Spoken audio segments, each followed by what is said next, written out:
Media reporters పై జరిగిన దాడిని నేను తీవ్రంగా ఖండిస్తున్నాను. ఎవరైనప్పటికీ, ఎంత పెద్దవారైనప్పటికీ, మోహన్ బాబు గారు కావచ్చు, ఇంకొకరు కావచ్చు, మీడియాపై దాడి చేయడం అన్నది చాలా ఘోరం. అది కనుక తక్షణమే మోహన్ బాబు గారు క్షమాపణ చెప్పాలి. అలాగే ఈ చాలా దాడులు ఎక్కువైపోతున్నాయి మీడియా మీద. రాష్ట్రం అంతా, దేశమంతా కొందరినైతే జైల్లోనే పెట్టేస్తున్నారు.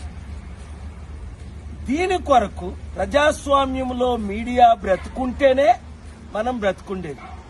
దయచేసి ఎవరు ఎమ్మెల్యేలు గాని, ఎంపీలు గాని, సర్పంచ్లు గాని ఎవరు కూడా మీడియా రిపోర్ట్స్ మీద ఈ రోజు నుంచి దాడి చేయకండి. God bless you. Media reporters పై జరిగిన దాడిని నేను తీవ్రంగా ఖండిస్తున్నాను. ఎవరైనప్పటికీ, ఎంత పెద్దవారైనప్పటికీ, మోహన్ బాబు గారు కావచ్చు, ఇంకొకరు కావచ్చు, మీడియాపై దాడి చేయడం అన్నది చాలా ఘోరం. అది కనుక తక్షణమే మోహన్ బాబు గారు క్షమాపణ చెప్పాలి. అలాగే ఈ చాలా దాడులు ఎక్కువైపోతున్నాయి మీడియా మీద. రాష్ట్రం అంతా, దేశమంతా కొందరినైతే జైల్లోనే పెట్టేస్తున్నారు.